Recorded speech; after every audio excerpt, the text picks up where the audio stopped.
할렐루야. 하나님의 놀라운 은혜와 사랑하심이 또 예배에 참석한 여러분과 여러분의 가정과 삶 가운데 충만히 있기를 주님으로 축복합니다. 물론 10대나 20대의 젊은 청년들에게 있어서 인생의 터닝 포인트를 얘기한다면 아마 쉽게 떠오르지는 않을 것입니다. 그런데 인생을 조금 더 오래 살아본 사람들은 20대 젊은 청년들을 보면서 저들의 인생에서도 분명히 중요한 터닝 포인트가 있을 텐데, 과연 인생의 중요한 터닝 포인트의 사건 속에서 어떤 선택을 할 것이냐. 아마 인생을 이만큼 살아보니까 그때 내가 이런 선택을 했으면 어땠을까 라고 아쉬워하는 마음이 사실 더 많이 있지만, 그럼에도 불구하고 분명한 사실은 내 인생에서 아주 중요한 사건 또는 어떤 만남에 대한 동기 등등 여러 가지 건으로 인해서 내 인생의 중요한 선택의 순간에 삶을 영향을 미치는 중요한 순간들이 분명히 있었을 것입니다.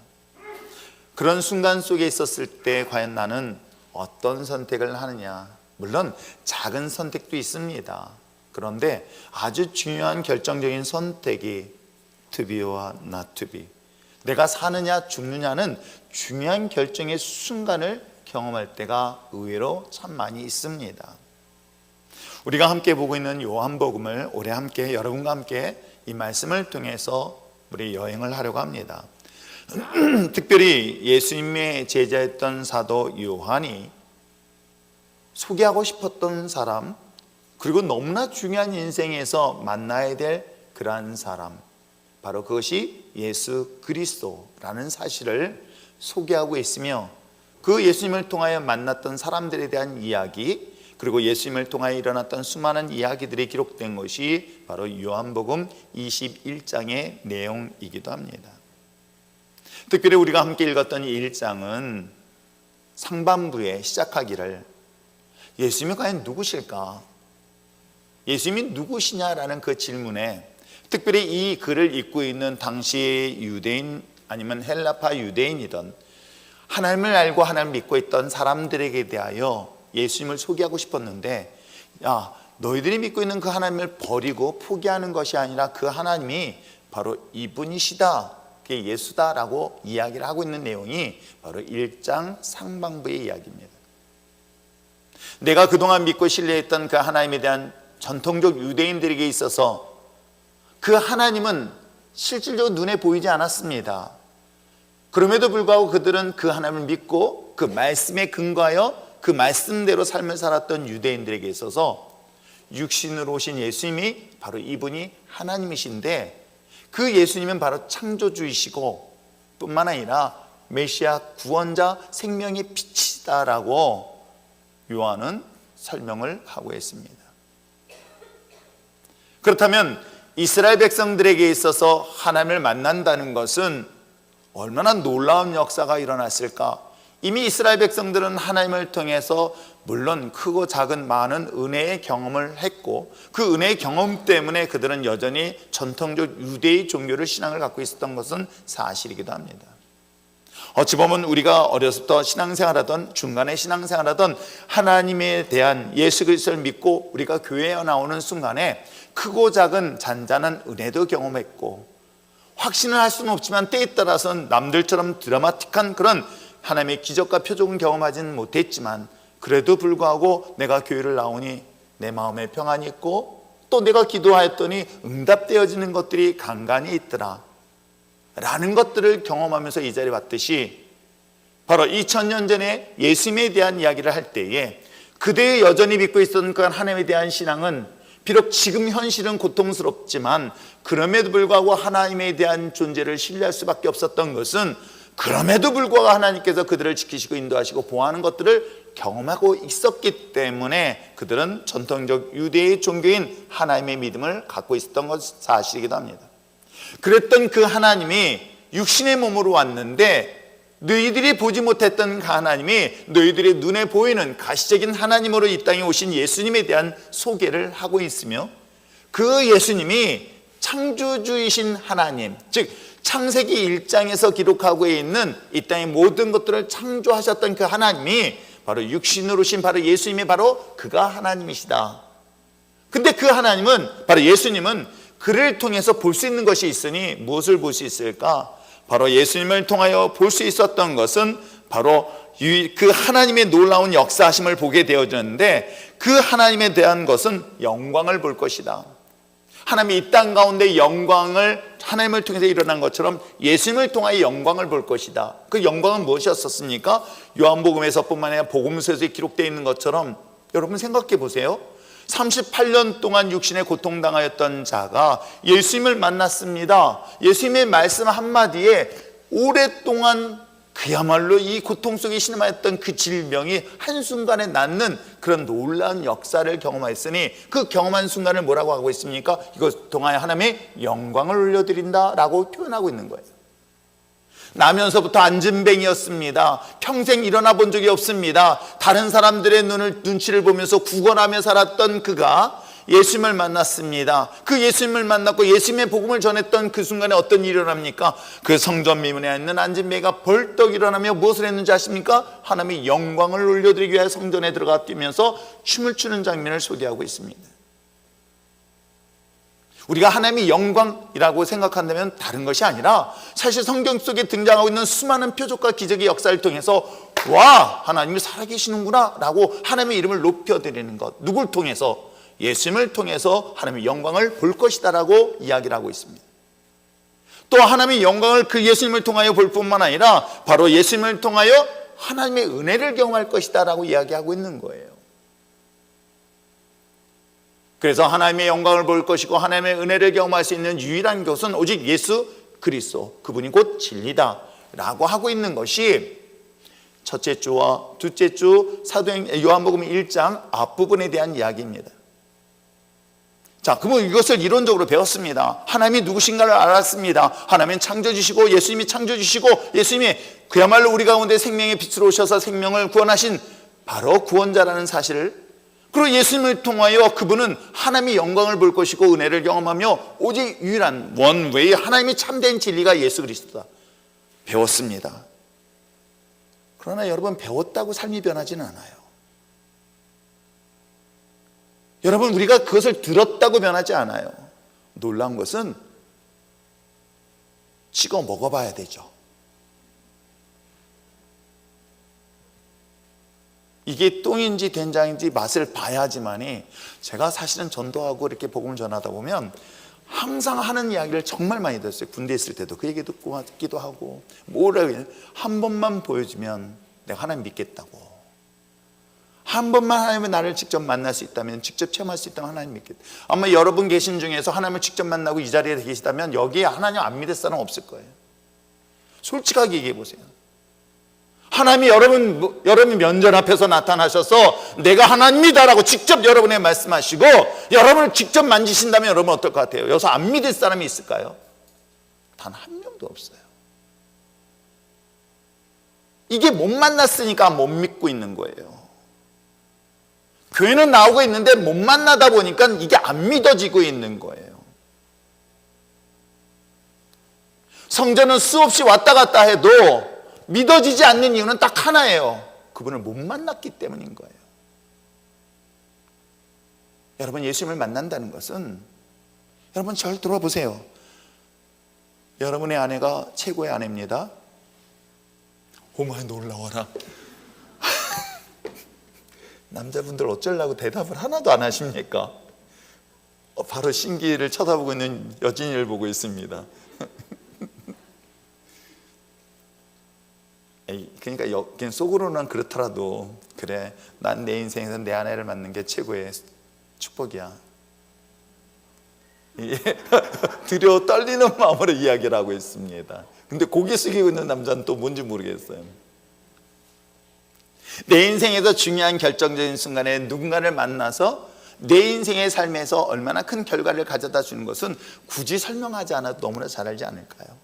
하물며 그 많은 사람들 가운데 예수님을 만난다는 것은, 이건 삶 전체가 바뀌어버리는 거예요. 인생이 바뀌어버리는 거예요. 그 이야기들을 수많은 사람들의 간증을 통해서, 수많은 사람들의 이야기를 통해서 소개를 하고 있으며 성경이 또한 이 사실을 말하고 있습니다. 근데 2000년 전의 이야기가 이것으로 끝나는 것이 아니라 오늘 이 시대에도, 아니 어찌 보면 제가 이와 같이 복음을 전하는 저 자신도 전 제 자신의 인생에서 예수님을 안 만났다고 한다면 아마 저는 이 자리에 있지 않지 않았을까요? 그랬더니 또 그걸 증명해 보이라고 얘기하시는 분, 사진 찍어 놓은 거 있냐고 혹시 만나면서. 그래서 제가 항상 누구를 만나면 같이 사진 찍어 놓습니다. 만났다고. 특별히 우리 교회 연예인이 와서 간증하면 특별히 사진 찍어놔요. 먼 훗날 우리 집안의 가문의 영광이 될까 봐. 그러면서 하나님 만난 것에 대한 증거를 요구할 때가 정말 많이 있습니다. 오늘 특별히 이 본문을 통해서 예수님이 하나님이시고 그 하나님이신 분이 창조주이시며 구원자이신 그분을 통해서 하나님의 영광을 볼 것이고 하나님의 은혜를 경험하는데 오직 유일한 분은 예수 그리스도다 라는 사실을, 만남에 대한 이야기를 하고 있는 내용이 우리가 함께 보고 있는 내용이기도 합니다.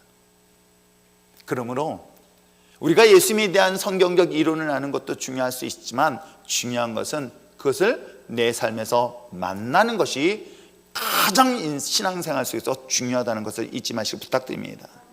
그 예수님을 만날 때에 내 인생엔 진정한 터닝 포인트의 사건이 돼버릴 거예요. 내가 행복을 어디서 찾았을까? 내가 성공이라는 그 향하였던 내 인생의 삶에서 정말 만나야 될 사람이 예수님이라는 것을 경험하고 고백하며 나갈 수 있는 저와 여러분 됐으면 참 좋겠습니다. 우리가 읽지는 않았지만 그 앞부분에 세례 요한의 소개를 통해서 예수님을 만났던 사람들이 소개하고 있어요. 그것은 바로 이 본문을 쓰게 된 사도 요한이 그 중에 한 사람이고, 또한 안드레 형제 안드레가 등장을 합니다. 예수님에 대한 세례 요한의 하나님의 그 세상의 죄를 지는 하나님의 어린 양이라는 그 소개를 듣고 그 두 명의 제자들이 그를 따라다녔고 예수님을 믿게 되었죠. 그리고 이 소식을 듣고 베드로에게 찾아가서 예수님을 내가 만났다는 이야기가 앞부분 내용입니다. 그리고 난 다음에 또한 오늘 본문에서도 우리가 함께 읽었던 내용 또한 예수님을 만남에 대한 이야기를 하고 있는데, 여러분 예수님을 만나는 방법은 두 가지 방법을 성경으로 소개하고 있어요. 어떤 방법이냐면 주님이 직접 내 인생에 오셔서 나를 만나는 방법이 있어요. 주님이 직접 내 인생 가운데 개입하셔서 내가 주님 앞에 나오는 경우가 있어요. 즉 누가 전도해서 온 것이 아니라 어떤 계기가 있어서, 어떤 사건이 있어서 자발적으로 주님 앞에 나오는 사건이 있는데, 그것이 알고 보면 주님이 내 인생 가운데 개입했던 놀라운 사건이라고 저는 기억되는 거예요. 오늘 성경 속에 기록되어 있는 것처럼 43절에 예수께서 갈릴리로 나가려 하시다가 누구를 만났습니까? 빌립을 만났습니다. 그리고 나를 따라오너라 라고, Follow me, 따라오라고 이야기하고 있습니다. 예수님께서 누구에게 찾아갔습니까? 놀랍게도 빌립에서 찾아갔고, 빌립은 넌 나를 따르라고 해서 결국 빌립은 누구를 만나요? 예수님을 만난 사건이 기록되어져 있어요. 여러분은 어떻습니까? 돌아보면은 전도를 통해서 나오는 경우도 있지만 내 인생에 특별한 어떤 사건이나 계기가 있었을 때 이 고통과 아픔의 문제를 가지고 주님 앞에 나오는 그런 사례의 경우도 있습니다.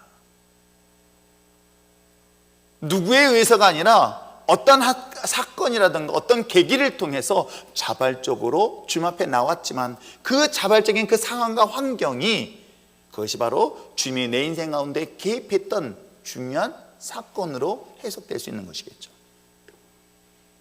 또 하나는 무엇입니까? 그 다음 절에 나옵니다. 자, 44절, 45절 말씀 한번 읽어볼까요? 시작. 빌립은 안드레와 베드로와 한 동네 베세다 사람이라. 빌립이 나다넬 찾아가 이르되 모세가 율법에 기록하였고 여러 선지자가 기록한 그 일을 우리가 만났으니 요셉의 아들 나사렛이라 라고 이야기하고 있는 거예요. 지금 나사렛이라는 동네의 예수를 만났는데 그게 모세부터 약속된 메시아다라고 소개하였고 그분을 만나자라고 하면서 하는 전도 형태가 있다는 거예요. 그런 경우 종종 많이 있죠. 일반적인 경우가 참 많이 있습니다. 내가 사랑하는 사람, 내 옆에 있는 친구 등등의 사람들을 통해서 예수님을 소개됐고 그 예수님 때문에, 그 소개를 때문에 교회로 따라 나오거나 주님을 만나는 그런 사례들이 있겠죠. 여러분은 어떠한 상황에서 이 교회를 나왔고 어떠한 상황에서 주님을 만났을까요? 이 두 가지 사례를 분명히 성경을 통해서 알 수가 있습니다. 자, 그렇다면 예수님에 대한 소개를 듣고 예수님 앞에 나온다면 그것이 우리 인생에서 얼마나 중요한 것인가 라는 것들을 오늘 이 본문을 통해서 발견하려고 합니다. 그것이 예배자리고 교회에 나온다는 것, 물론 그것도 감사합니다. 교회 한 번만 나와봐. 근데 여러분, 전도할 때요, 기도할 때 하나님, 우리 남편이 한 번만 나오게 해주세요. 그래, 한 번만 나옵니다. 그리고 후회를 해. 2번 나오라고 할 걸. 하나님은 정확하게 기도 들어주세요. 그러니까 제발 한 번만 나와달라고 기도하지 말고요, 여러분, 한 번 나와서 누구를 만나라? 이 목사를 만나라. 또 절 만나라고 또 그냥 저랑 연결시켜 주려고 절 만나봐야 뭐 성질 더러운 사람밖에 안 됩니다. 그냥 더러운 사람밖에 만나지 못합니다, 장로님. 그죠? 다행히 거기에 끄떡이지 않았습니다. 여러분, 그렇습니다. 여러분이 기도할 때에 교회를 나오는 거 중요합니다. 그러나 여러분 기도할 때 누구를 만나야 될까요? 예수님을 만나야 돼요. 예수님을 만나는 순간에 얼마나 삶의 변화를 가져다 주는지, 얼마나 놀라운 역사들이 삶 속에서 일어나는지, 말씀드린 것처럼 예수님은 하나님의 영광을 드러내는 그러한 존재로서 우리가 상상하지 못할 우리의 삶 속에서 놀라운 역사를 경험하게 될 줄 믿습니다. 그런 주님을 만나기 위해서 어찌해야 될까요? 주님을 만나기 위해서, 내가 주님 앞에 나오기 위해서, 아니 오늘 이 자리에 나온 여러분들이 정말 주님 인생 가운데 주님을 만나기 위한다면 무엇을 해야 될까요? 여러 가지가 있겠지만 가장 큰 장애물이 하나 있어요. 전도한 아내가 장애물이 될 수 있고요, 때에 따라는 설교가 부족한 저도 장애물이 될 수 있습니다. 그런데 진짜 장애물은 자기 자신이에요. 자신이 자신으로 인하여 주님을 만나길 원하지만 놀랍게도 자신 때문에 주님을 못 만난다는 사실 여러분 아십니까? 그러므로 주님을 정말 여러분이 만나길 원하신다면, 진짜 여러분 주님을 만나서, 근데 사실 이 만난다는 거 두려움을 갖는 분들이 의외로 많은데 그 또한 자기 자신이에요. 그러나 여러분 정말 주님을 여러분의 삶 속에서 만나길 원하신다면 자신의 생각 그리고 자신이 갖고 있는 모든 장애물을 뛰어넘지 않는다면 주님을 만나기가 어렵다. 아시겠어요? 악한 영은 내가 원하지 않아도 자기가 나를 만나려고 합니다. 귀신의 영은 내 의지와 상관없이 그는 나에게 달려듭니다. 여러분 생각해 보세요. 강도가 나한테 허락받고 와가지고 혹시 여러분의 물건을 훔쳐갑니까? 도둑이 우리 집을 들어올 때 문을 두들깁니다. 여기 있는 물건 훔쳐가도 되겠습니까? 라고 허락받지 않습니다. 악한 영은 분명한 사실은 부정적인 생각은 나에게 허락받지 않습니다. 일방적으로 나를 공격하고 나를 일방적으로 지배하려고 합니다. 그러나 하나님의 인격은, 하나님은 그렇지 않습니다. 하나님은 굉장히 인격적인 분이기 때문에 내가 거부한다면 결단코 하나님은 내 안에 들어오실 수 없고 만날 수 없다는 사실을 분명히 기억하시길 바랍니다. 그러기에 모든 장애물은 사실 하나님의 문제가 아니라 나의 문제로부터 출발하고 있습니다. 내 자신 때문에 하나님을 만나는데 수많은 장애물이 되어지고 있지요. 자신의 삶에서 나름대로의 자신의 판단, 자신의 그 판단을 기준으로 해 삶을 살았던 것들을 극복하지 않는다면 더 이상 성장도 없지만 여러분 하나님 만나는데 신앙의 큰 장애물이 될 수 있습니다. 그것이 때에 따라서는 열등의식일 수도 있고요, 때에 따라서는 상처나 두려움 때문에 주님을 만나는 것에 대한 두려움으로 인하여 주님을 만나지 못하는 케이스가 얼마나 많은지 몰라요. 그러나 이와 같이 낮은 자존감 때문에, 열등의식 때문에, 두려움 때문에 주님을 만나는 것 말고도 반대의 경우도 또 있는 것 여러분 아십니까? 그게 바로 교만이라는 거예요. 교만은 하나님을 만나는데 얼마나 큰 장애물이 되는지 여러분 아십니까? 자신이 알고 있고 자신이 믿고 있으며 자신이 소유한 것 때문에 하나님을 만나는데 엄청난 장애물이 되고 있다는 것이에요. 그러나 여러분, 알고 보면 내가 알고 있는 것, 내가 믿고 있는 것, 내가 소유한 것을 따져보면 이게 얼마나 별 볼 일 없이 작은 것인지도 모르는데, 이것을 지키겠다는 자존심 때문에,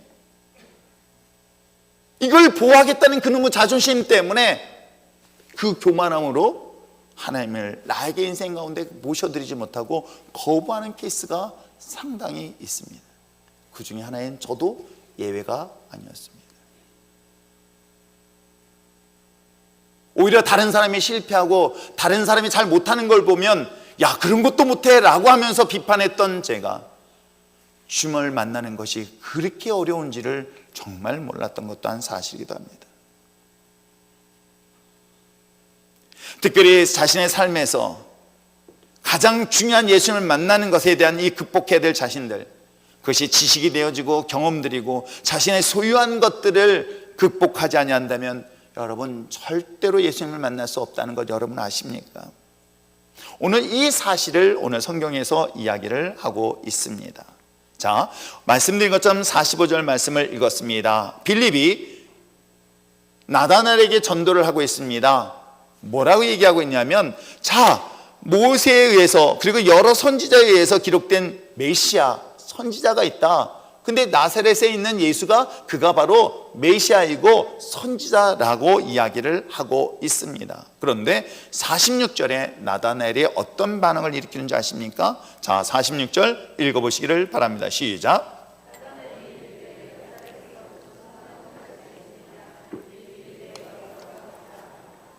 여러분, 이 짧은 46절의 말씀은 나다나엘이 선입견을 가진 사람이라고 생각하시면 아니 됩니다.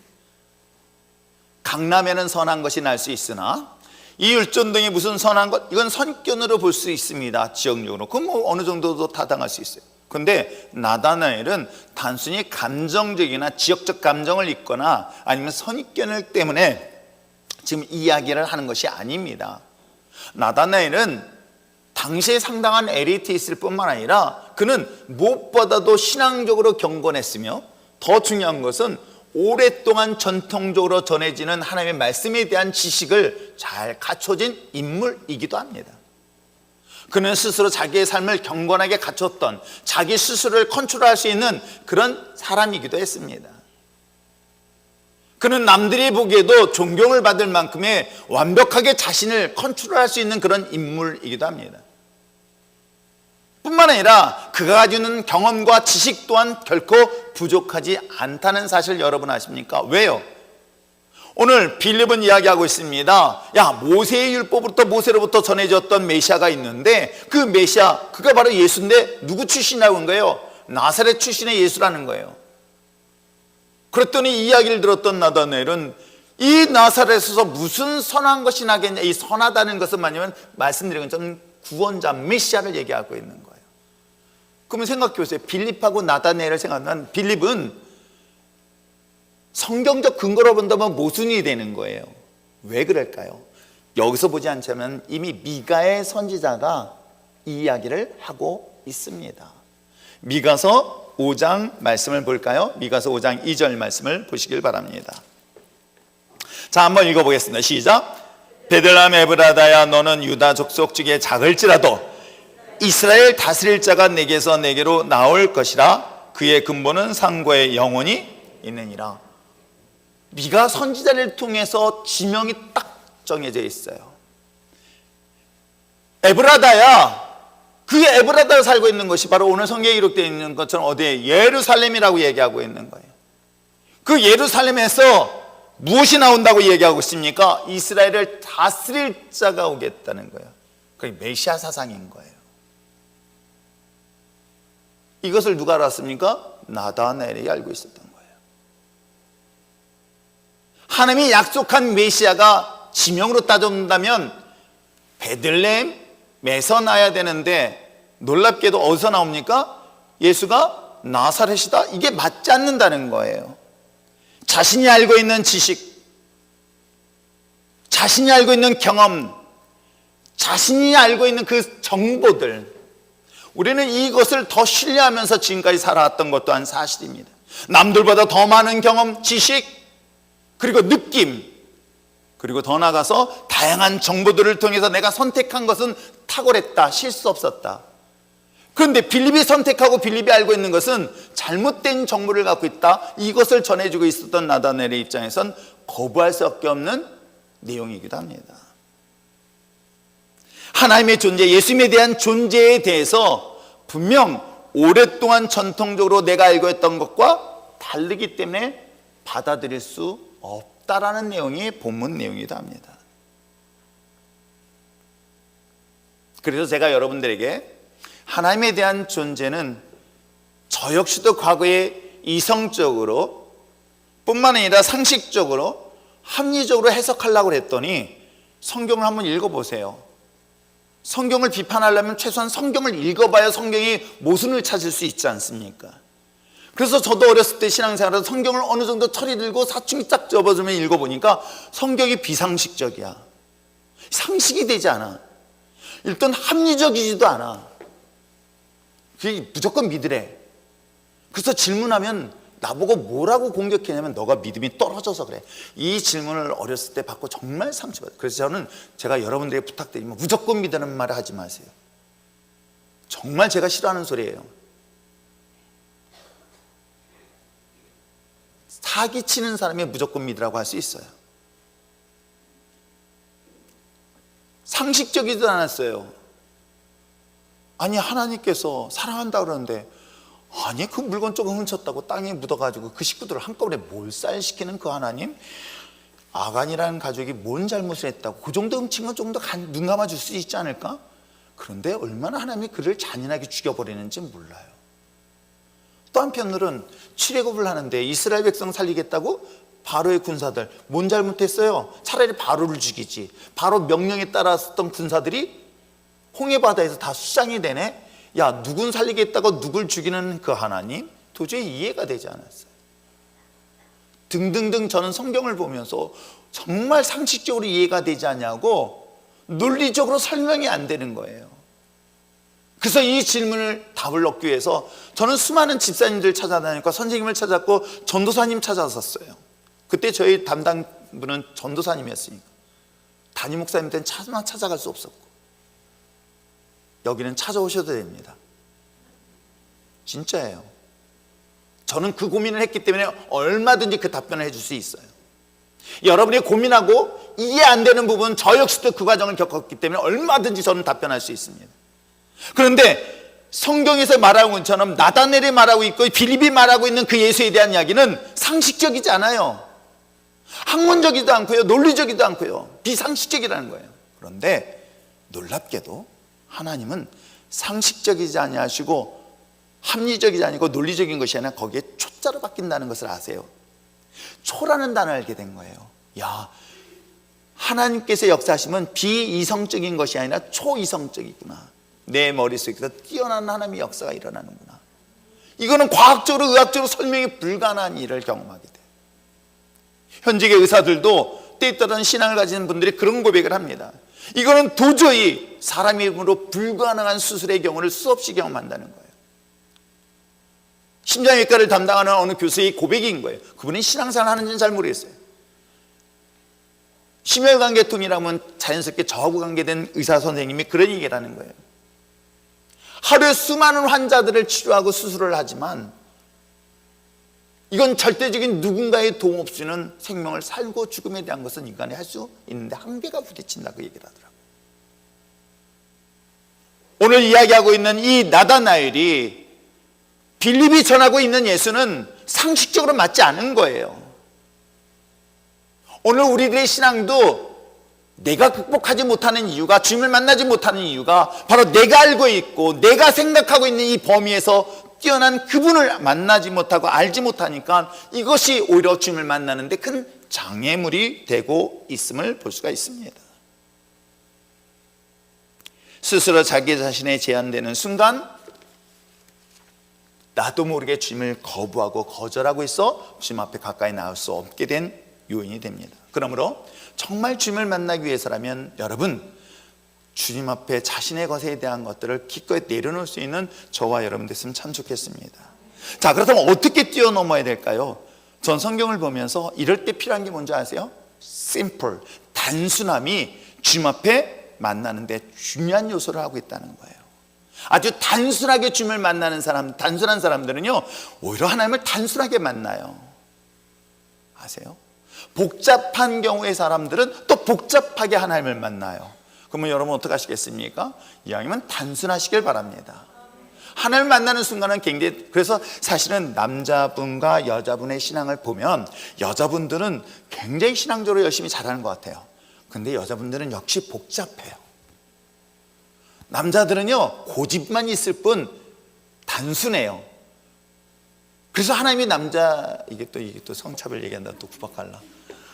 참고로 저는 여자 딸이 좋아요. 그런데 남자들이 주님을 만나면 이게 단순하고 무식해지는 거예요. 그 단순성이 남자에게 있다. 그래서 여자 아내들이요 남자는 다루기가 쉽다. 인정도 정말 안 하시는 분들이 많아요. 자, 그 얘기를 한번 보겠습니다. 자, 46절 한번 읽어볼까요? 46절 다시 한번 읽어보시길 바랍니다. 시작.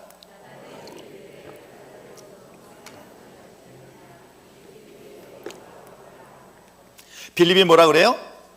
와보라 그러는 거예요. 와보라. 설명하지 않았어요. 야, 성경에 보니까 이 베들레헴이 원래 예수님은 나사렛에서 자랐지만 그 출신이 어딘 줄 아니? 알고 봤더니 우리 알잖아요. 예수님의 탄생의 비밀을. 아기 낳으러 갔다가, 아기 낳으러 간 게 아니라 호적 등본 신고하러 갔다가 태어난 데가 어디서 태어났어요? 베들레헴. 그리고 그곳에 태어났지 자라기는 어디서 자랐어요? 나사렛에서 자란 거예요. 그럼 원래 출신은 어디예요? 베들레헴이에요. 그 설명을 했었으면 얼마나 좋을까? 그렇게 안 해요. 뭐예요? 야, 와봐 라고 한 거예요. 근데 이 이야기에 대하여 이 나다나엘은 어떻게 합니까? 나는 안 돼, 싫어, 딱 거부했다고 한다면 그는 주님을 만날 수 없었을 거예요. 놀랍게도 와보라 라고 했었을 때 예수님을 만나는 자리로 와요. 주님을 만나는 그 자리로 오게 되어지는 이 나다나엘을 주목해 보시기를 바랍니다. 호기심? 무엇 때문에 그랬을까? 그거는 설명이 안 되고 있어요. 근데 분명한 사실은 와 보라 하니까 자기도 모르게 가 있더라는 거예요. 그러면서 제 이 말씀을 묵상하면서 저 자신의 과거의 모습을 생각해 봤어요. 그렇게 고집스럽고 완고하고 지 잘난 것에 지가 제일인 것처럼 살았던 저에게 왜 부장님이 저한테 너 이거를 갖다 보고 그 다음에 모든 걸 결정하라는 그 짧은 충고의 말에 왜 내가 거길 갔는지 잘 모르겠어요. 거기만 안 갔으면 지금 회사 생활 잘했든지 사업을 하고 있었을 텐데, 그러면 제가 여러분 만나서 잔소리를 안 했을 텐데, 달고나 줘가면서 꼬시지는 않을 텐데, 왜 가라고 했었을 때 내가 왜 거길 갔는지 저도 잘 모르겠어요. 가보라? 와보라가 아니라 가보라 그랬어요. 갔는데 거기서 주님을 만날 줄이야 제가 어떻게 알았겠습니까? 오늘 나다나엘도 마찬가지입니다. 오늘 본문에 기록되어 있는 것처럼 빌립이 한번 와봐 라고 초청했습니다. 그랬더니 와보라는 소리 따라갔습니다. 그래서 거기서 주님을 만나요. 저는 이 말씀을 보면서 한 부자 청년이 떠오르는 거예요. 그는 인생에서 너무나 고통스러운 것은 소유한 건 많이 있었습니다. 가진 거 있는 것은 많았습니다. 아니 늙어서 많은 재산이 있다고 한다면 참 불행한 것이지만 젊은 청년이에요. 젊은 청년에게 있어서 수많은 재산을 가지고 있어 그는 부자라고 소개를 듣고 있는데 그래도 마음속에 영 불편한 게 있었어요. 어떻게 하면 영원한 삶을 살 수 있을까? 소문을 듣고 예수님 앞에 찾아왔습니다. 어떻게 하면 내가 영원한 생명을 얻을 수 있습니까? 라고 했더니 성경에 대한 이야기를 합니다. 어떻게 해야 되는 거냐? 했더니 하나님 말씀에 대한 이야기를 합니다. 그 말씀들 다 지켰냐? 다 지켰다고 합니다. 와, 부자인데 하나님 말씀대로 살아서 하나님을 사랑하고 이웃을 사랑하는 것을 실천하고 살았다? 얼마나 칭찬받을 만할까요? 그런데 뜻밖의 예수님이 그에게 요구한 게 있는 게 있었습니다. 뭔지 아세요? 너 가지고 있는 거 다 버리고 나를 따르라. 내 안에 내가 가지고 있는 것 사실은 알고 보면 별것도 아니에요.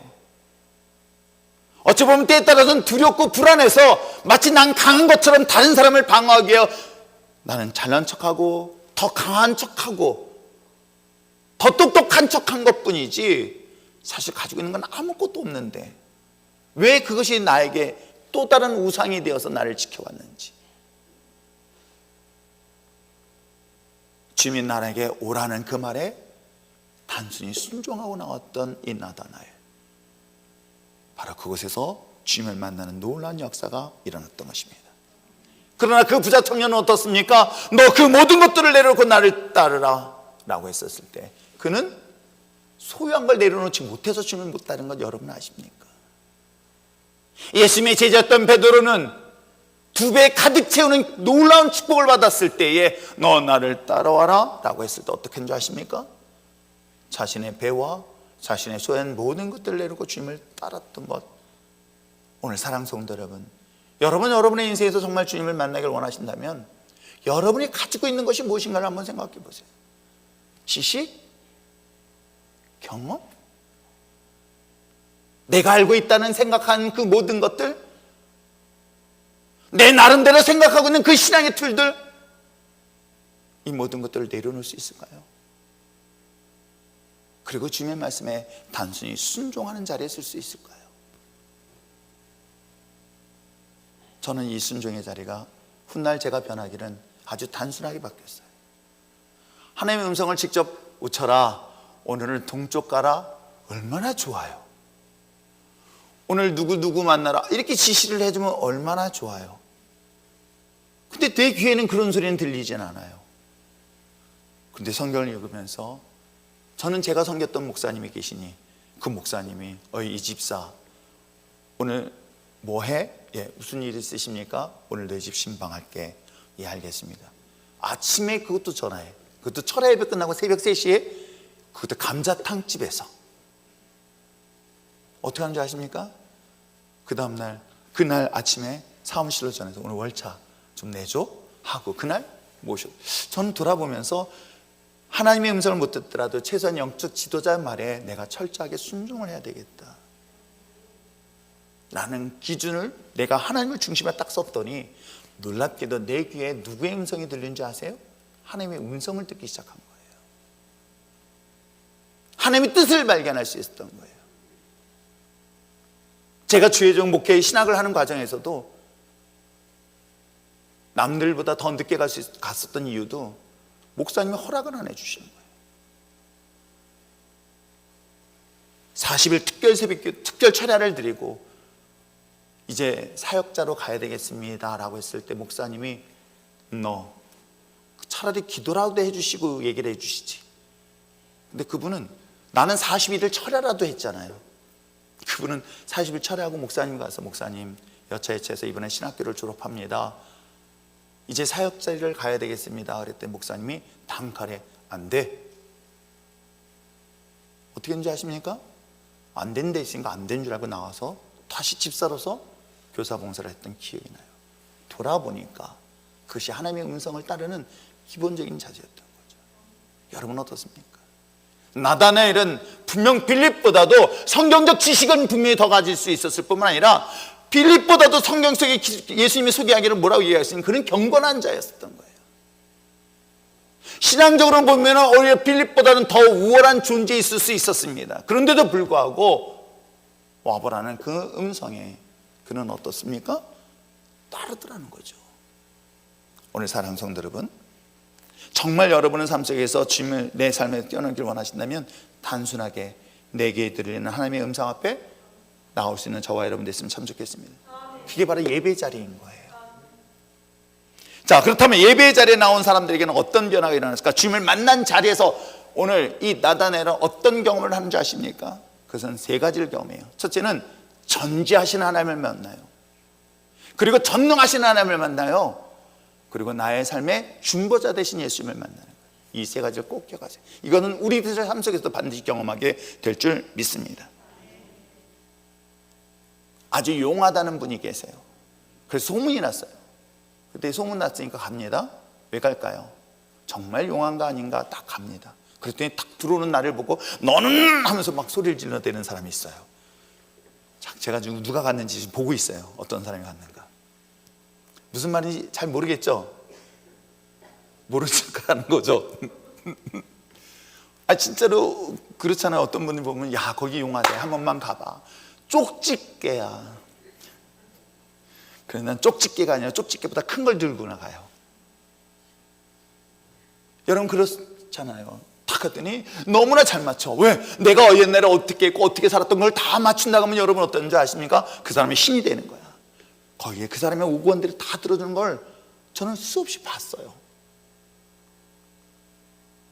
그게 저희 어머니였거든요. 저희 어머니 옛날에 장난 아니셨습니다. 예수 안 믿었으면 우리 어머니 돈 벌었을지도 모르겠어요.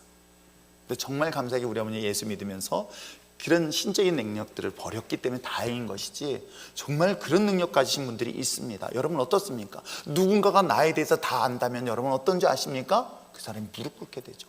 오늘 이 사실을 지금 성경을 소개하고 있어요. 자, 47절 48절 보겠습니다. 47, 48 읽겠습니다. 시작. 예수께서 나다나엘이 자기에게 오시는 것을 보시고 그를 가리켜 이르시되 보라 이는 이스라엘 사람이라 그 속에 간사한 것이 없도다. 나다나엘이 이르되 어떻게 나를 아시나이까? 예수께 대답하여 이르시되 빌립아 너를 부르기 전에 내가 무화과나무 아래에 있을 때 보았노라. 그가 어디서 뭐 했는지도 알고 그가 어떤 사람인지도 쪽집게처럼 알아내고 있는 거예요. 이걸 표현하기를 전지라고 하는 거예요. 다 아시는 하나님. 나의 연약함도 아시고 나의 부족함도 알고 나의 모든 허물도 다 아시는 주님. 그 주님 앞에 섰을 때 주님 앞에 무릎 꿇을 수밖에 없다는 건 여러분 아십니까? 여러분 주님을 만난다는 것은 주님이 나를 안다는 거예요. 여러분 부부 사이에서 갈등이 일어나는 게 뭔지 아십니까? 부부 사이에서 왜 다툼이 일어나는지 아십니까? 몰라주기 때문이라는 것 아닐까요? 저는 30여 년 살면서 몰라가지고 혼나요. 제가 참고로 말씀드려요. 아내들이요, 제발 남편한테 자세히 설명해 주세요. 알아서 해주겠지 절대 알아서 못합니다. 지금까지요. 지금까지도 우리 집사람 어디 갈 때 알아서 왜 거기 가야지 데려가면 혼나는데 그럼 미리 말을 해달라고. 여러분 그런데 누군가 나를 알아준다면 어떨까요? 친구도요 나를 알아주는 친구를 만나지 않을까요? 내가 사랑하는 사람은 그 사람이 나를 알아주니까 내가 그 사람을 사랑할 수 있고 의지하고 기댈 수 있는 것 아닐까요? 놀랍게도 한 번도 보지 못했던 나다나엘을 주님이 보시고 뭐예요? 그는 참 이스라엘 사람이다. 이스라엘은 바로 야곱, 하나님의 선택받은 아들이다 라고 얘기하고 있는 거예요. 사랑하는 성도 여러분, 나의 아픔도 나의 슬픔도 나의 고통도 나의 연약함도 주님은 주님을 만날 때 바로 주님을 나를 아시는 분이라는 사실을 반드시 경험하게 될 줄 믿습니다.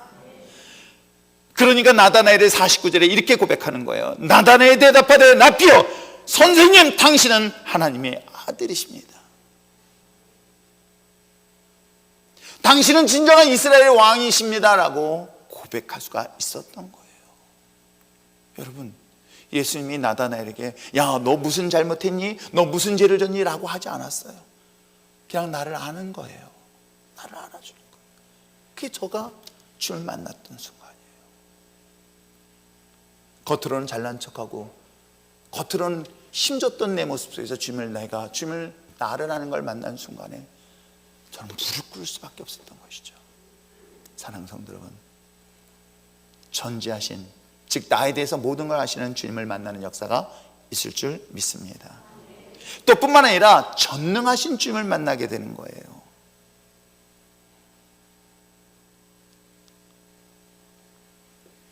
하나님의 역사하심을 놀랍게 경험하는 것, 그것이 바로 50절에 소개를 하고 있죠.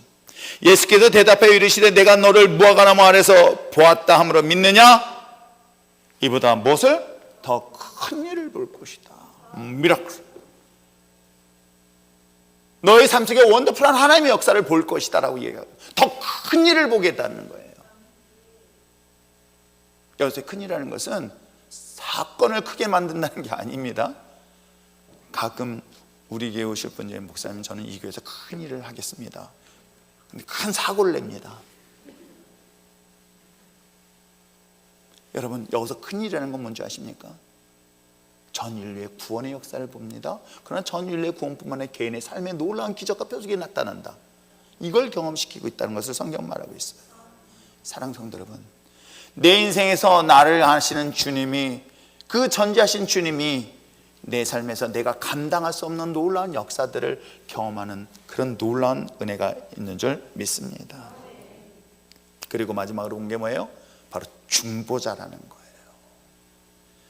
여기서의 중보자라는 의미는 우리들의 개념에서는 조금 이해하기는 어려워요. 그런데 또 한편 유대인의 관점에서 보면 충분히 이해할 수 있는 것은 뭐냐면 하나님과 이스라엘 백성들 사이에는 반드시 직접적으로 하나님 앞에 나갈 방법이 없어요. 유일하게 나갈 수 있는 방법, 문제를 해결해 줄 수 있는 자가 있다면 누굴까요? 바로 대제사장이에요. 그 대제사장만을 통해서만이 하나님의 말씀을 듣고 하나님 앞에 자신의 문제를 해결할 수 있는 유일한 길이에요. 그런데 예수님은 뭐라고 하신지 아십니까? 바로 예수님을 통하여 저와 여러분 직접 하나님과 나의 관계를 연결시켜 주시겠다. 근데 예수님은 누구예요? 하나님이시다. 이 놀라운 사실을 말하고 있으니 사실 2000년 전의 유대인들에게서는 이 말은 상당히 받아들이기 어려운 내용이기도 합니다. 그걸 오늘날 우리들이 생각해 보면 이렇게 할 수 있어요. 내가 어떤 분한테 어려워서 얘기할 때 할 수 없을 때는 누군가가 대신 이걸 전달해서 문제를 해결해 준다면 얼마나 쉬울까요? 라고 이해할 수 있는 내용이 아닐까요? 목회자를 중심에서 목회자를 통해서가 아니라 바로 여러분은 예수님을 통해서 이미 하나님과의 관계에서 이 역할을 누가 하고 있다? 목사가 하고 있는 게 아니라 예수님이 하시고 있다. 그것이 바로 저와 여러분이 주신 놀라운 만남의 축복인 거예요. 자, 그 내용을 51절에 말하고 있습니다. 자, 51절 읽겠습니다. 시작. 하늘이 열리고 하나님의 사자들이 인자 위에 오르락 내리락 하는 것을 보리라. 여러분 이게 뭔 얘기인 줄 아세요? 이게 무슨 뜻일까? 유대인들은 금방 알아들어요. 왜 그런지 아십니까? 이스라엘의 3대 족장 아브람, 이삭, 야곱. 그 야곱이라는 인물이 이스라엘의 이름으로 바뀌기 전, 그러니까 이스라엘 이름이 바뀌기 전에 야곱입니다.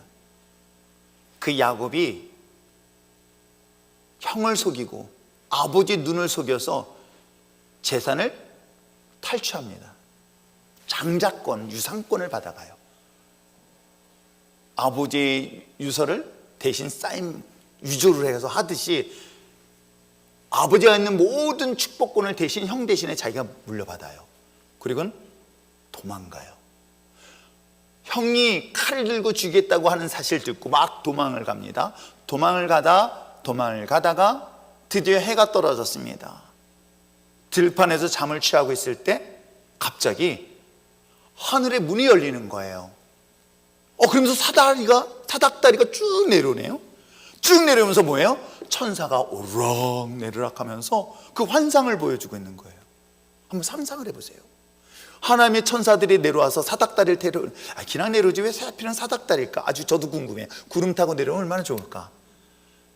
천사들 힘들었겠다. 하늘에서부터 내려오려면 에스카레이터도 아니고 그 사닥다리 타고 내려오려면 이런 생각하지 마세요.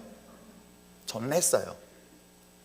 아무튼 오르락 내리락 하고 있는 건 뭐냐면 이 땅에 있는 모든 삶의 문제들을 하나님 앞에 알려드리고 그 문제를 가지고 해결해 주는 것들을 환상으로 지금 보여주고 있는 거예요. 특히 야곱은 자신은 지금 생명의 위협을 당해서 알 수 없는, 미래를 알 수 없는 것으로 도망하는 신세인이 얼마나 힘들었겠습니까? 그때 나의 기도를 하나님께서 들으시고 하는 것들을 환상을 보여주고 있는 거예요. 그래서 그곳을 베델, 하나님의 집이라고 정해지고 그곳에 단을 쌓겠다고 약속했던 거예요. 자, 이 본문의 내용이 바로 이 내용인 거예요. 오늘 성경에 기록된 얘기를 뭐라고 얘기했습니까? 하나님의 사자, 천사예요. 오르락내리락 하고 있다는 거예요. 근데 여기 뭐가 빠졌어요?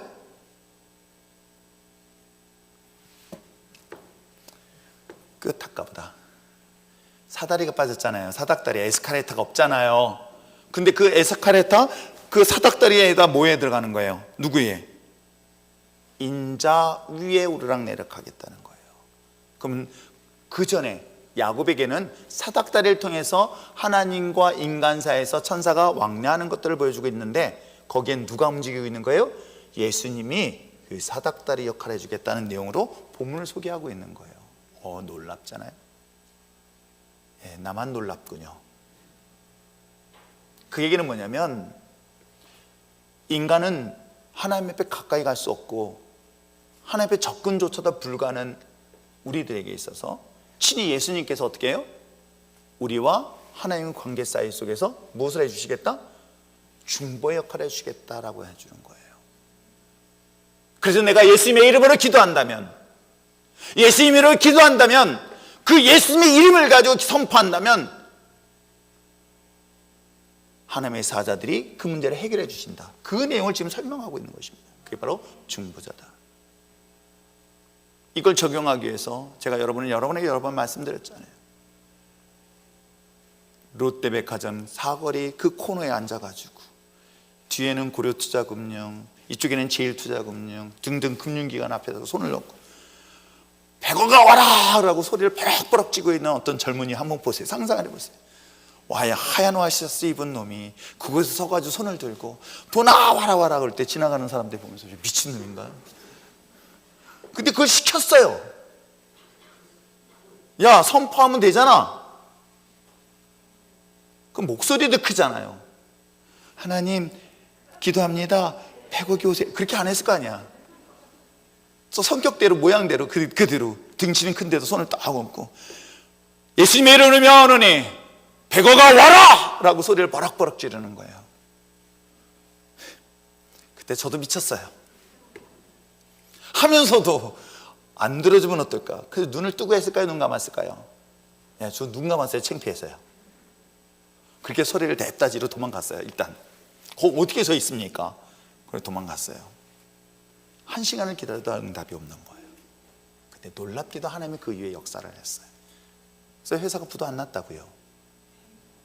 여러분, 예수님의 이름을 우리에게 주셔서 그 예수님의 이름으로 선포할 때에 그 예수님의 이름을 통해서 하나님의 전능하심을 경험하게 되어지고 하나님의 놀라운 역사를 경험할 수 있는 이 중보자 되신 분이 누구다? 예수 그리스도라는 거예요.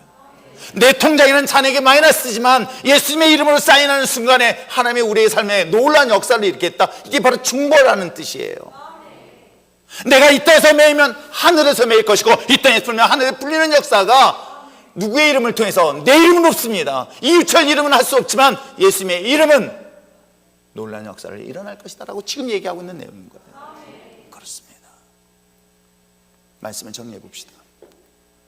여러분, 정말 여러분의 인생에서 예수님을 만난다는 것은 이건 정말 여러분 삶의 본질적인 문제. 진짜 평생 조금 더 일찍 만났으면, 제가 항상 그러잖아요. 제가 그때 주님을 방황하지 않냐고 그때 주님 만났으면 얼마나 좋았을까. 그 20대 젊은 청년의 시절을 왜 하나님 앞에 삿대질하면서 원망하면서 살았을까? 그 주님을 만나는 데 있어서 여전히 장애는 내 자신이었던 거예요. 그럼에도 불구하고 와보라는 그 말에 단순하게 순종해 보시길 바랍니다. 그래서 여러분의 인생에서 주님을 만난다면 다른 사람은 날 몰라도 주님은 날 아십니다. 부부조차도요, 내가 뭐 때문에 고통스러워하고 뭐 때문에 아파하고 뭐 때문에 슬퍼하는지를 몰라요. 나를 낳아주고 날 키워준 부모조차도 내가 뭐 때문에 방하고 뭐 때문에 이렇게 허전해야 하는지를 몰라요. 다른 사람보다 행복한 것처럼 보이지만 나는 두렵고 무섭고 슬프고 고통스러워할 때에 나를 알아주신 분이 누군지 아세요? 바로 예수 그리스도였어요. 그리고 그분이 나를 부르셨어요. 난 널 안다. 네가 왜 고통스러워하고 내가 왜 아파하고 네가 왜 슬퍼하고 그러면서도 그것을 감추고 싶어서 그걸 감추기 위해서 네가 몸부림치고 있는 거 다 안다. 단 한 번도 책망하지 않냐 주시는 길 하나 주셨어요. 그러면서 주님께서 나에게 놀라운 능력을 주시는 거예요. 그리고 주님의 이름을 사용할 수 있는 권세를 또한 주셨던 거예요. 사랑하는 성도 여러분, 교회를 나오는 것 중요합니다. 그러나 여러분, 주님을 만나는 것이 여러분 인생에서 가장 중요하다는 것 잊지 마시고, 그 주님을 만나는 자리가 하나님 말씀을 공부하는 자리라면 그게 내 귀에 들리면 순종의 자리를 쓰세요. 하나님 말씀을 읽는 자리라고 한다면 그 말씀에 순종해 나갈 수 있는 저와 여러분 됐으면 참 좋겠어요. 내가 우리 청년들한테 잔소리 참 많이 하는 편인데 말 징그럽게 안 들을 때 속상하잖아요. 그거 한 번만 들어주면 얼마나 좋을까 라는 생각을 하는데, 한편 하나님께서 나에게 그렇게 말씀하고 있는 건 아닐까. 우리 일전의 신앙 공동체, 절 만나러 오는 것이 아니라 정말 주님 만날 수 있는 여러분 됐으면 참 좋겠습니다. 그래서 1장, 요한복음 1장 이것만 여러분 다 통째로 이해하면 요한복음 21장 다 이해되는 내용인 거예요. 이제 나머지 것들은 샘플이에요. 하나님 만났을 때 일어나는 사건들을 소개하고 있어요. 그래서 1장을 전체적으로 머릿속에 정리합시다. 예수님은 창조주시고 구원자시다. 그 예수님을 통해서 하나님의 영광을 볼 것이고 은혜를 보는데 그 유일한 것은 오직 예수밖에 없다. 그래서 예수님을 만나야 된다. 예수님을 만나는데 장애는 나 자신이구나. 자존심, 내 생각들, 이걸 내려놓기 위해서 단순하게 주님을 만나는 자리에 나오십시오. 그 만날 때 나를 아시고 나를 이해하시고 나를 사랑하시고 나를 치료하시는 주님을 보게 될 것입니다. 그리고 그 주님의 능력을 가지고 세상에서 맞서 싸워 승리하는 놀라운 역사를 반드시 경험하게 될 줄 믿습니다. 기도합시다.